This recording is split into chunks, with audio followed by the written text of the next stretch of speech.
político y en modo voltear un gobierno si es posible, junto con un sector de la política que es el kirchnerismo claramente identificado con la CGT en este paro, para tratar de hacer mucho más complicada la Argentina de lo que está, de un gobierno que por supuesto está proponiendo un plan completamente diferente al que tenía el kirchnerismo y que evidentemente, como no le gusta el kirchnerismo, en lugar de ayudar y de tratar de proponer algo nuevo, prefiere tratar de complicar y, si es posible, hasta voltear un gobierno. Ahora, segundo paro en 100 días, en 5 meses. ¿Cuántos paros le hizo esta misma CGT a otros presidentes? Rubén.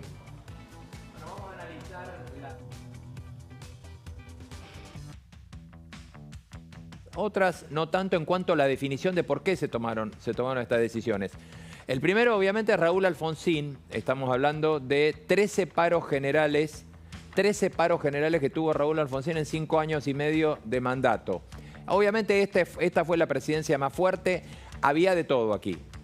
Obviamente hubo desde hacia el final del mandato de Alfonsín paros que fueron en reacción a lo que pasaba económicamente, la hiperinflación, la suba de precios y las quejas que había, pero al inicio lo que hubo fue una cantidad de paros que tenían que ver políticamente con el resultado de la elección. Esto se sabía. La CGT en ese momento de Saúl Ubaldini lo que hacía era prácticamente sin demasiado debate llamar a paros generales, y el PJ, que estaba herido después de la pérdida de las elecciones, apoyaba y le ponía atrás la infraestructura para que el paro avanzara. Después vino Carlos Menem.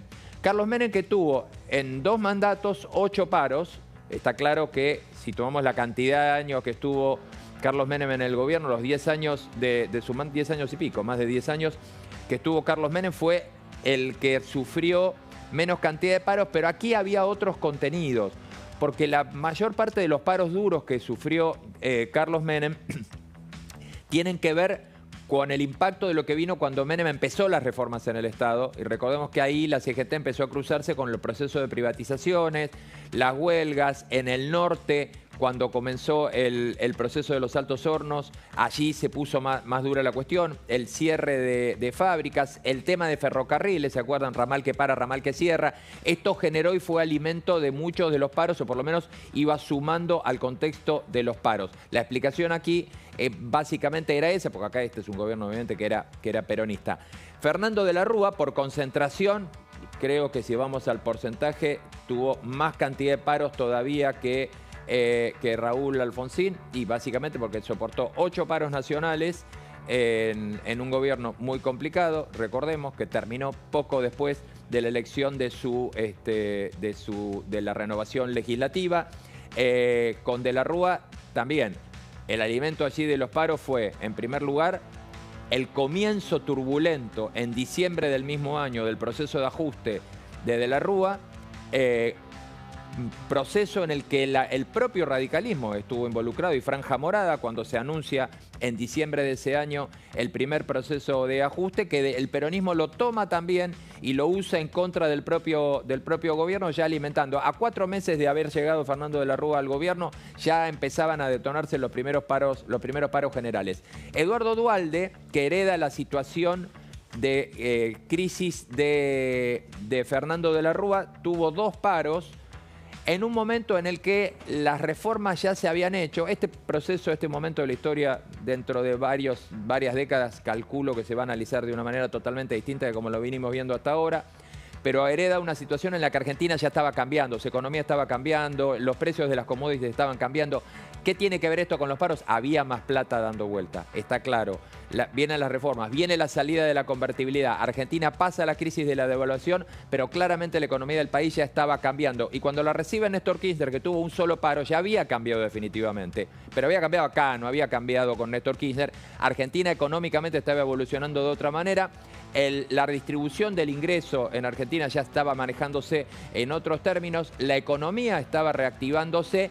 Tuvo un solo paro Néstor Kirchner, además un presidente peronista. Yo, perdón que lo marque esto, pero la diferencia es clara entre uno y otro. Perdón, Antonio. Digo que se estaba reactivando la corrupción en ese gobierno. Y además se estaba reactivando, sí, perdón, no te escuchaba. Sí, además se estaba reactivando la corrupción. Pero digo, Antonio, había más plata dando vuelta, sí, claramente. Se estaba reactivando la corrupción. Sí, claro, claro. Cristina, creo que este debe ser uno de los casos más interesantes en ver porque los paros que le hicieron a Cristina tuvieron que ver, sobre todo en su segundo mandato, obviamente, con el impacto de la crisis económica, pero cuando Cristina empieza a romper la relación con la CGT, en el gobierno, al final del gobierno de Néstor Kirchner, esto ya se veía claramente. En el gobierno de Cristina, entre los dos gobiernos también, recordemos el acto donde Moyano al matrimonio presidencial se le cruza. Ahí la relación ya estaba mucho más caliente. Le costó mucho más la relación a Cristina en su momento con la CGT, pero básicamente porque rompen con los Moyano e intentan además un esquema de sojuzgamiento de la CGT que lo dirigía Cristina con algo de lo que estamos hablando ahora, específicamente, que era con el látigo del cheque del fondo de las obras sociales. De esa manera se manejó mucho la interna entre el gobierno, no siempre salía bien y alguno de los paros tuvo que ver con esta cuestión. Viene Mauricio Macri, perdón Antonio. Paros en 8 años. 5 paros en 8 años, por supuesto. El impacto acá es mucho menos de lo que hablábamos antes. Mauricio Macri, 5 paros en 4 años. El paro más fuerte que tuvo que soportar Mauricio Macri fue el último, el 5.º paro, que es en el 2019, cuando ya la situación económica estaba absolutamente detonada. Y claramente este paro también fue hecho en sociedad absoluta. Los anteriores también, pero este quedó mucho más claro en sociedad absoluta con el PJ, que venía en plena campaña electoral en ese momento. El último paro fue casi un acto de campaña del PJ, el último paro de la CGT de Mauricio Macri. Alberto Fernández, si mañana aterriza el gran presidente argentino. Exactamente. Exactamente. Lo que digo, Antonio, si mañana aterrizara un plato volador de Marte y ve esto, dice el mejor presidente de la historia argentina. Está claro. Un paro. Es el día de hoy que los sindicalistas, y esto lo podemos ver, métanse a ver los videos, no pueden explicar hoy, todavía lo tienen que reconocer, por qué no le hicieron un paro a Alberto Fernández. Esto fue solo aparato del PJ, aparato del kirchnerismo, manejando la interna, porque la CGT, frente a la situación de disolución y al miedo de la pérdida de poder que estaba teniendo el PJ, ni movió un dedo cuando se estaba generando la mayor pérdida de poder adquisitivo del salario argentino que se recuerde. Y Javier Milei, que está rompiendo récords, porque desde que asumió el 10 de diciembre ya le tocan 2 paros nacionales. Claramente el de sobre todo, el anterior también, pero claramente este paro nacional tiene la misma característica de sociedad política que yo marqué en otros casos anteriores.